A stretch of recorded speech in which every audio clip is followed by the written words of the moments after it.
is. Vice President-elect Governor Mike Pence. Governor, I thought you had a really great line. Well, it was a very classy line when you said, that is what freedom sounds like. I love that. I thought it was a very classy response from you.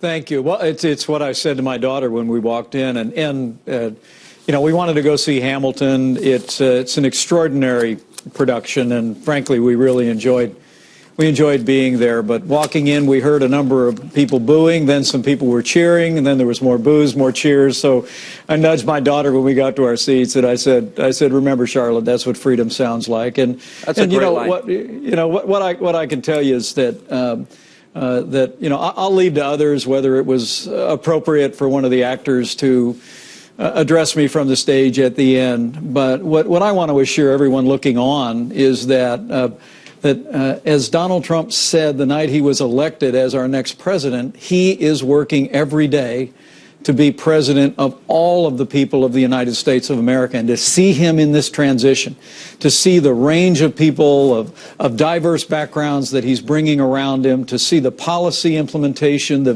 video that was released today about day one executive orders that he's going to sign to implement that America First agenda. I can just tell you, it's been truly inspiring to be sitting shoulder to shoulder with our president-elect, and I'm absolutely convinced that come January 20th, he's going to make America great again. Governor, what do you make of some of the reactions? Look at college campuses. I mean, and even the protesting. You've been to Trump Tower in New York City. You know, cry rooms for college students being given cocoa, hot cocoa by their professors, and coloring books and Play-Doh and aromatherapy rooms. I mean, a part of me wants to laugh, but it's so pathetic to me. What's your reaction to that? Well, I hadn't heard a lot of those things going on, Sean. But what I'm glad you're busy. Yeah, we're working real hard on assembling a government around this great president-elect. But I would just tell you, look, I've been on the losing side of elections. I lost a couple of my own elections many years ago, and it's pretty tough. It's pretty disappointing. But to people who are feeling genuinely anxious about the future, I would just tell you, I wish they could be a fly on the wall in the room. Like we were up in New Jersey all weekend long as one impressive American after another came in, and to see the way our president-elect is asking the tough questions. He's driving forward. He's assembling a team around him. We've got a 100-day agenda to do exactly what you said in your monologue. The president-elect and I have already met with members of Congress, leaders in the Congress. He's already said, I want to repeal Obamacare right out of the gate, and I want us to go straight to work on replacing it with free market reforms. We're going to end illegal immigration, move legislation to accomplish that. We're going to reform taxes to jumpstart this economy. You're going to see this president-elect nominate strict constructionists to the Supreme Court, and we're going to carry those judicial nominations forward in the days ahead for all the levels of our court.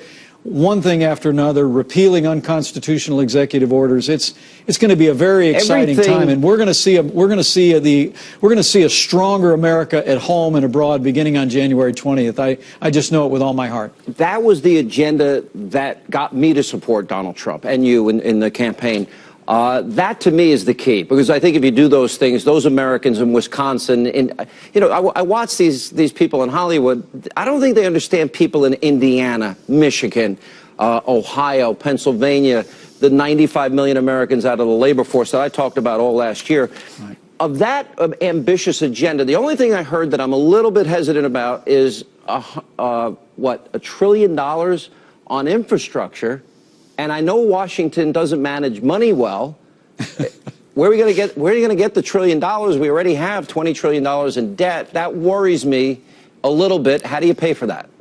Well, first off, just remember, all through the campaign, our president-elect talked about the crumbling infrastructure and the comparison between many American airports and airports around the world, and the fact that we need to marshal the resources and the national will to build an infrastructure to support a growing economy. But there's a lot of ways to get to that $1 trillion. And I can tell you from our experience in the state of Indiana, utilizing public and private partnerships, utilizing bonding authority and enlisting private capital, there's ways that you can do this that are going to be fiscally responsible, but also give us the resources that we need to rebuild America. And but it's all part of an overall agenda that's about reviving our economy, rebuilding our military, reaffirming our commitment to the Constitution and the rule of law, ending illegal immigration. He can do so much in 3 you, hours. The first 3 hours, he can undo exciting. More than 75% probably of Obama's agenda.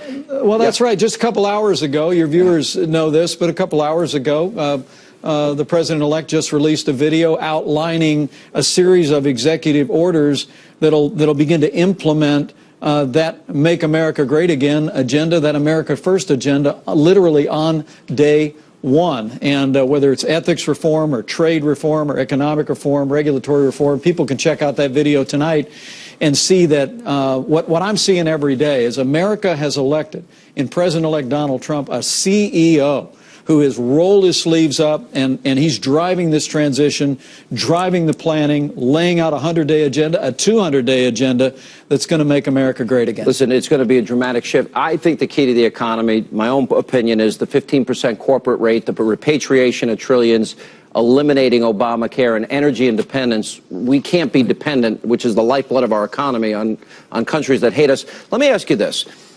He met with Governor Mitt Romney, guy that called him a huckster, a fraud, a racist, all sorts of names during the campaign. Right. And all these reports that he would consider him for Secretary of State, that kind of shocks me, especially when you have somebody like Rudy Giuliani who's on standby. Well, there's a number of people that he's considering for that role and for other very significant roles. And I think what the American people saw this weekend and really since the election day is a president-elect who is drawing Americans from diverse backgrounds around him. I will tell you that he and Governor Romney had a very cordial and a very substantive discussion. Were you in the discussion? And talked about foreign policy. You know, I was there for most of it. They did have some private time together. Did they address the elephant in the room, which was how harsh Romney was to him in this election cycle? Well, you know, honestly, I think these are two people, both of whom have run for president nationally. The president-elect obviously won the election. Governor Romney came up short in his effort. But, you know, I think they're two people that have both said some tough things along the way. But what I saw in that room was in President-elect Donald Trump and in the graciousness that Governor Romney brought was two men that are completely focused on the country, completely focused on what's in the best interest of the United States and America standing tall in the world and reviving our economy at home. And I was frankly very impressed with that discussion. You see the attacks against Steve Bannon that have been debunked. They've attacked Senator Sessions. I know there's attacks against Rudy Giuliani because he did business with foreign countries. That was what his business was. Chuck Schumer talking about Supreme Court and all the things you'd expect. Would you want Mitch McConnell to use the nuclear option as Harry Reid did? Well, I think you know, I would leave that to the leadership in the Senate. You know, I've met with the leadership of the House and Senate privately. Senate, right? That's right. And, you will be. But I would leave that to the members of the Senate to determine what's appropriate. But I honestly believe that going forward, whether it's a Supreme Court appointment or more than one Supreme Court appointment, whether it's ending illegal immigration, whether it's repealing and replacing Obamacare or reducing taxes, rolling back regulations, I think the American people are about to see what it's like to have a president in the Oval Office who's going to take his case to the American people every day and marshal the support that saw him win that historic election. I mean, to see the way the president-elect won places like Michigan and Wisconsin and Pennsylvania and Florida so decisively. I mean, he truly has a mandate to lead this nation, and I think from day one you're going to see him take that case to the American people, and we're going to work directly with the Congress and drive forward an agenda that's going to revive our nation and strengthen America at home and abroad. Governor, you were a big help in that. My hope is really simple. I want Americans to get their jobs back. I want America to prosper. I want our homeland protected, and I want America leading abroad. And not an easy task ahead of you. We wish you Godspeed. Thank you, sir. Well, thank you, Sean. Thanks so much for the opportunity to be on tonight, the American people can be confident come January 20th, they are going to have a president who fights every day for those forgotten men and women, for all of the American people, and he's going to put America first. I called it the forgotten man election. People weren't paying attention to it. Governor, good to see you. Vice President-elect Pence, thank you. And coming up, a very